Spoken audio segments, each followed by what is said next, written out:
ہمیں کپڑوں کی بنیاد پہ عزت نہیں ملی، ہمیں ٹیپ ٹاپ کی بنیاد پہ عزت نہیں ملی، ہمیں مرگن غذاؤں کی بنیاد پہ عزت نہیں ملی۔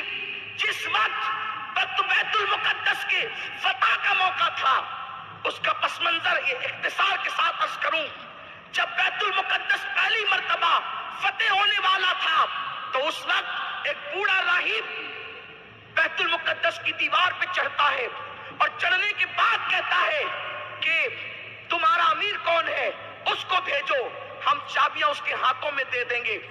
لوگوں نے ابو عبیدہ ابن الجراح کو بھیجا کہ جاؤ اور چابیاں لے کر کے آؤ، لیکن جیسے وہ بوڑھا راہب آیا اور آنے کے بعد اس نے کتاب میں دیکھا اور دیکھنے کے بعد ابو عبیدہ کا چہرہ دیکھا تو وہ بوڑھا راہب کہنے لگا جاؤ جو چاہو کر لو، ہم تمہیں چابی نہیں دیتے۔ پریشان ہو گئے یہ لوگ کہ اس نے تو کہا تھا کہ امیر کو بھیجو ہم چابی دیں گے، یہ کیوں چابی نہیں دیتا؟ جب پوچھا گیا تو کہا میں اپنی کتاب کو مانوں کہ تمہارے امیر کو مانوں، کہ تمہاری طاقت کو مانوں؟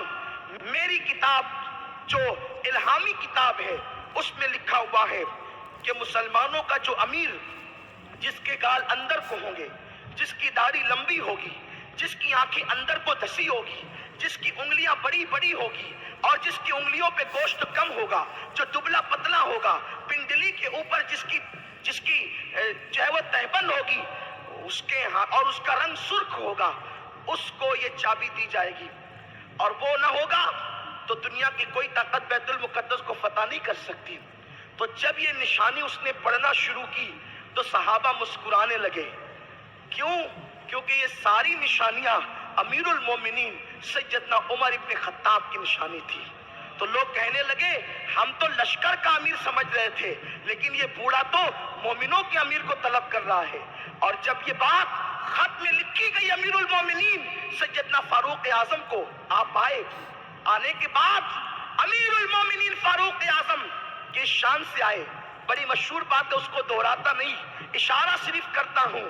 ایک اونٹنی تھی اس مومنوں کے امیر کے پاس، حالانکہ ایک ملک سے دوسرے ملک کو جا رہے ہیں، بلانے پہ جا رہے ہیں، الہامی کتاب میں تذکرہ ہے، اللہ کی کتاب میں جس کا تذکرہ ہے، بڑا راہب طلب کر رہا ہے، تو کس کر و فر کے ساتھ جانا تھا، لیکن اپنی خود کی اونٹنی پر جا رہے ہیں۔ ایک اونٹنی، تھوڑی دیر مالک تھوڑی دیر غلام، اور جب بیت المقدس قریب آیا تو غلام بیٹھا ہوا ہے۔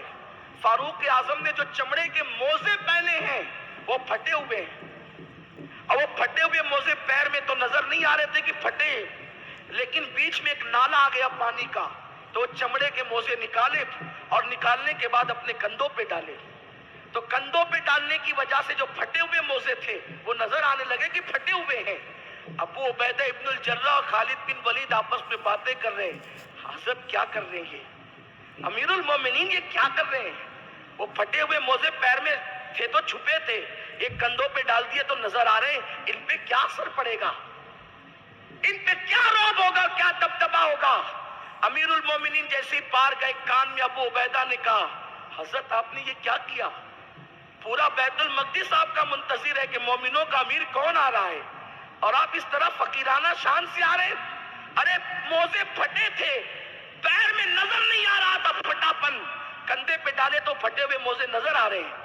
اتنا سننا تھا، فاروق اعظم کی آنکھوں تیز ہو گئی، گویا کی آنکھوں میں خون اتر آیا ہو، اور آپ نے زمین سے کنکریاں اٹھائی اور اٹھا کر کے ابو عبیدہ ابن الجراح کو پھینک کر کے مارا۔ فرمایا اگر تیری جگہ کوئی دوسرا بندہ یہ بات کرتا تو میں اس کو وہ سزا دیتا کہ وہ لوگوں کے لیے عبرت بن جاتا۔ ابھی رسول اللہ کو پردہ فرمانے چند سال بھی نہیں بیتے، تم لوگ دنیا دار ہو گئے۔ کیا سمجھتے ہو کہ موزوں کا حسن عزت دیتا ہے یا کپڑوں کا حسن عزت دیتا ہے یا سرخ ہونٹوں کا کر و فر عزت دیتا ہے؟ سن لو، ہم ذلیل قوم تھے، ذلیل، ہم اونٹ چرانے والے تھے، ہم بکریاں چرانے والے تھے۔ حال یہ تھا کہ ہم 3 اونٹوں کو بھی ایک قطار میں کھڑے رکھنے کی طاقت نہیں رکھتے تھے، لیکن جب سے اللہ نے اپنا دین عطا کیا، دامن مصطفیٰ عطا کیا، اللہ نے ہمیں عزت عطا کر دی۔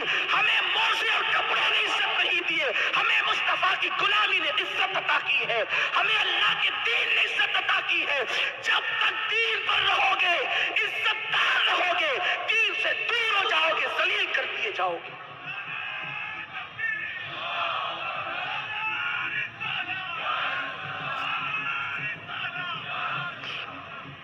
دین کو چھوڑ کر عزت ڈھونڈنے والوں, عزت کہاں ہے؟ وَلِلَّهِ الْعِزَّةُ وَلِرَسُولِهِ وَلِلْمُؤْمِنِينَ. عزت تو اللہ کے لیے ہے, عزت تو اللہ کے رسول کے لیے ہے, عزت تو مومنین کے لیے ہے. لیکن حیرت ہو گئی, حد ہو گئی. نوکریوں کے لیے داڑیاں چھوٹ رہی ہے, نماز چھوڑنا کوئی خاص بات نہیں مسلمانوں کے لیے. نماز چھوڑنا کوئی خاص بات نہیں مسلمانوں کے لیے. نماز چھوڑنا تو ایک عام بات ہے, جبکہ اللہ کے حبیب نے فرمایا من ترک الصلاۃ متعمدا فقد کفر. جس نے ایک وقت کی نماز جان بوجھ کے چھوڑ دی وہ کافر ہو گیا. حدیث کا جو ہے وہ لغوی اور لفظی معنی یہی ہے.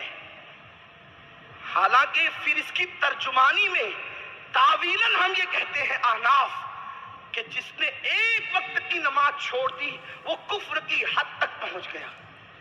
لیکن یہ ہم کہتے ہیں حضور علیہ السلام کی حدیث کا لفظی معنی یہی ہے متعمداً فقد کفر, وہ کافر ہو گیا. اسی لیے غوث الاعظم دستگیر جو حنبلی المسلک ہیں ان کا فتویٰ یہی ہے کہ جو ایک وقت کی نماز جان بوجھ کر چھوڑے وہ کافر ہو گیا. اب آپ مجھے بتائیں, ہم کہتے ہیں کہ فلاں مفتی صاحب نے فلاں پہ کفر کا فتویٰ لگایا اس لیے ہم اس کو مسلمان نہیں مانیں گے. جس پر غوث پاک نے کفر کا فتویٰ لگایا اس کے بارے میں کیا ہے؟ میں یہ نہیں کہتا آپ کو کہ لوگوں کو کافر مانتے چلے جاؤ یا کافر, یہ نہیں کہتا. لیکن سوچو تو اگر فیصلہ قیامت میں غوث پاک کے فتوے کے مطابق کیا گیا تو ہمارا شمار کس میں ہوگا؟ آپ مجھے بتائیں ہمارا شمار کن لوگوں میں ہوگا؟ بستر پہ سو کر نمازیں ترک کرنے والے, نرم گدوں پہ نمازیں چھوڑنے والے. میں اپنی گفتگو سمیٹ لوں.